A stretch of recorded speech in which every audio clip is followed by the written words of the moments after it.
Let's talk seduction. Now, this is one of my favorite topics. I've read The Art of Seduction by Robert Greene like many times. I talk about seduction and attraction a lot. And I can't stress this enough how important it is. Now, if you have heard any of my perspectives on this, then have you'll have a definite indicator as to where I'm going to go with this, but I personally am strongly against taking on, like, I don't know, seduction or dark manipulation tactics. Again, I personally don't think these actually work. And the reason I say that is, look, if you're lucky and you're up against someone who doesn't know what betrayal looks like, they don't know what fake seduction looks like or manipulation, then yeah, you might be able to get away with it. But that's becoming increasingly more difficult as time is going on because there's information everywhere. And even if you don't research, even if you don't look at things, getting out into the dating world, you're bound to come across some of these types of whatever at some point. So the chances of you not picking up the patterns or being aware, either on the receiving end more likely, but there are plenty of people who try and dish it out. Now, what I want to stress with this is that the only way to be a truly, truly good manipulator is it's very difficult to do it on a mass scale, for one.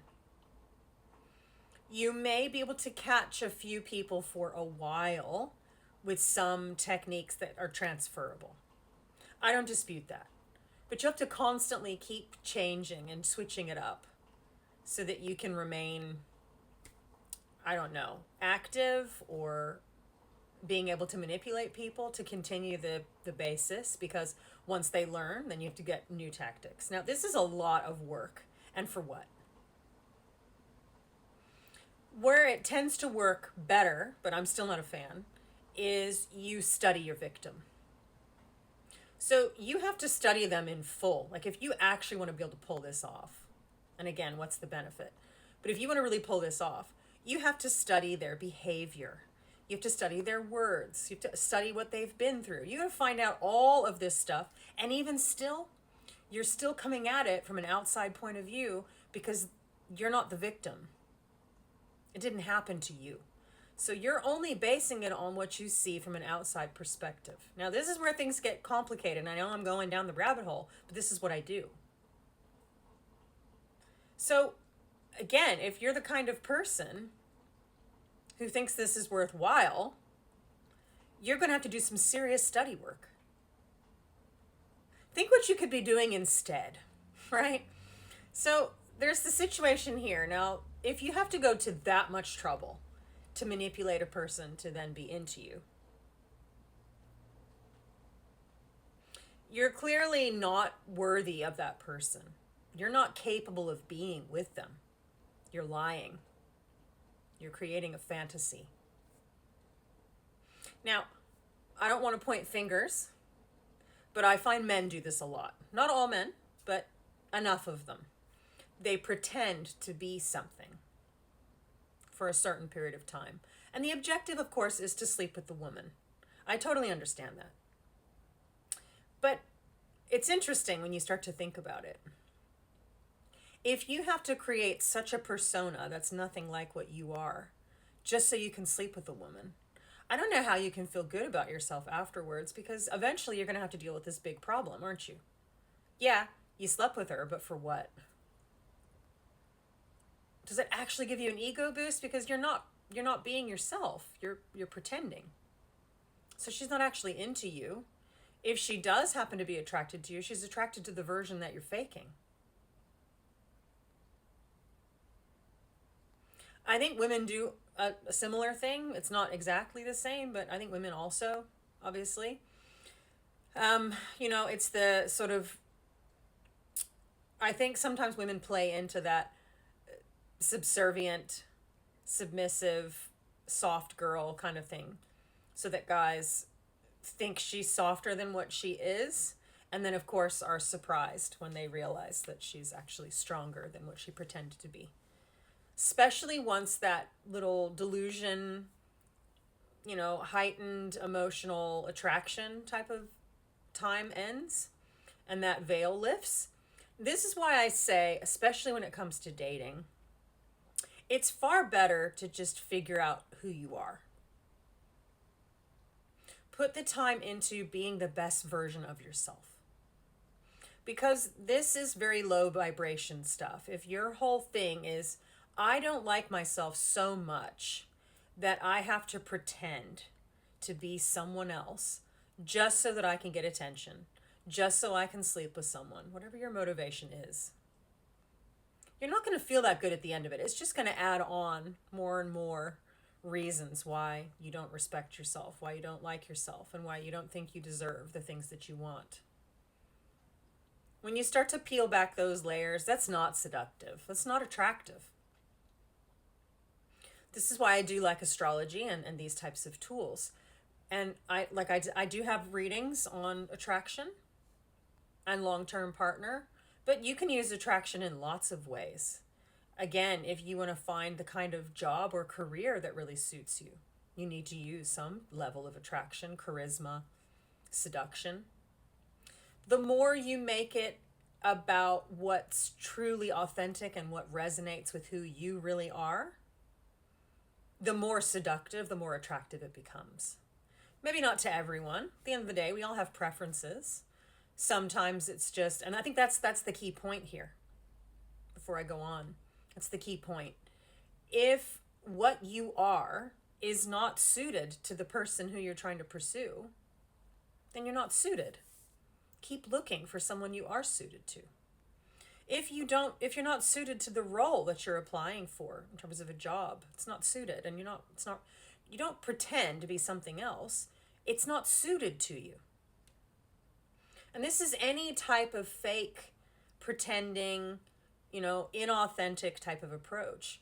It's an anti-seduction. And it covers up, not very well, but it covers up the fact that whatever that situation is not actually compatible. And so you take yourself down the wrong track. Now, this is where it can be kind of tricky. Again, if you're hugely attracted to that person, that avenue, that you decide to go down that pathway, and you're not compatible, there will be pain, there will be betrayal, there will be lessons of some description. That's just the nature of it. But those are the lessons to teach you how far you've strayed from your authenticity. That's the only reason you go through it, to teach you. And that's why these things are so important. These little connections to be made everywhere. Because here's the situation. The more you respect yourself based on your choices that reflect what you can respect about yourself, the higher vibration you become, the more secure you become, the less defensive you become, the less you see things as an attack, and the calmer you are to have a conversation, even if it's about a topic or a point of view that doesn't resonate with you. Now, sometimes I conduct research, quite often, in fact. And I did end up in a conversation with a man who was looking for a submissive woman. I, of course, am not a submissive woman. I didn't confirm or disagree with his premise. We simply had a conversation. Now, it didn't take long for me to realize that, this man had a lot of insecurities. So I was conducting further research. He at many points said that I was a feminist. I'm not. I don't think women are better than men. I think that we all have our part to play. There are definitely behaviors about women and the feminine that I don't like, and there's ones I like. And then the same thing with men and masculine. So, no, I don't really sit in those blanket term type of arenas. But that's what he was convinced about. And he was convinced that men are supposed to lead, all these things we've heard before. Men are supposed to lead, they're better leaders, they're more logical, all the things, whatever. And, I tried to explain some points, I didn't get angry at all. I wasn't defensive. And I wasn't, but it started to go around in circles, which of course is what it does. It's what happens, right? And the situation is this. Now, I was not at any point interested. I was conducting research. But it was very obvious within a matter of moments, which again, I already knew anyways as soon as he asked about the submissive thing, that we weren't compatible on any level. I found him defensive, insecure, and I don't know, I think he needs a woman who's a lot softer than someone like me, that's for sure, right? Not compatible. He particularly, I found, kicked up when I said that I feel like I'm pretty secure in terms of my mental and emotional state. And I said to him that I haven't met anyone who's more secure in this area than myself. And he took it as that I think I'm the most secure person in the world. He just went to town with it. The defensiveness was high. And I said, no. More than anyone I've met is what I said. Not across the board. I can't make that claim. I haven't met everybody. And see, this is what I'm saying. It's these types of examples. This isn't exactly in terms of seduction, because I was definitely not seduced in the slightest. And at the end of the day, it proved, this conversation, that we were never going to be compatible in any avenue. Like I said, I wasn't interested. I didn't even know what he looked like, whatever. It's one of those ones that doesn't put a picture up and whatever. But, right, this is just an example. You can't seduce someone if you're not compatible. Otherwise, you're just using techniques. Like I said, in Robert Greene's Art of Seduction, there's a lot of techniques, it's hot and cold and whatever. But that's, in my opinion, that's not true seduction. That's just games, low vibration stuff. True seduction is you won't seduce everyone. But you will be able to seduce or attract the ones that are compatible to your cause. And the more open you are to that avenue, the more open you are to those differences in people, and to be allowing of that, comfortable in that. Again, the more seductive you become, because you're being authentic and you're creating a safe space for people. If a person or people are not ready to be that authentic, it's not going to matter what you do, they're going to be uncomfortable. And there are plenty of people who sit in that avenue. That's part of my plan as to why I do readings, to help people understand themselves, as well as the training videos I'm developing, to teach people to become bulletproof to this kind of stuff, to be so aware of who they are, what their instincts are. They're having lots of clarity and the understanding of truth and what they are and who they are, what they're doing, that you don't fall prey to this kind of stuff. And you work out pretty quickly within a conversation whether you're compatible with someone or not. It's also worth determining how emotionally deep are you on the scale of the person who you're talking to. Do you have compatibility at that point? Because that's going to cause some issues if you don't. Do you have similar values? And this is across the board. This is whether you're having a romantic relationship, friendship, work relationships, whatever the situation is. The more comfortable you are in your own skin, the more aware you are of who you are, and the more clarity you have about that, the more you give permission to others to be that way too. And that is true seduction. Because then it gives the invitation for people to figure out who they are, to feel safe enough to be able to do that. Otherwise, they're sitting in defense mode, in survival mode. And that's the thing. A person's not going to open up. They're not going to feel safe. They're not going to whatever until there's a safe space to do so. It is that simple. And so the more comfortable you are with yourself, the more you extend out that invitation to others to then be comfortable with themselves. And like I said, that then opens the doors to more authenticity, to then be able to figure out very quickly, this is a person I'm compatible with, this is a job I'm compatible with, etc., etc. So I might go into more like practical, tips. I haven't decided if I'm going to do a training video on that or not, but I'm thinking I will. And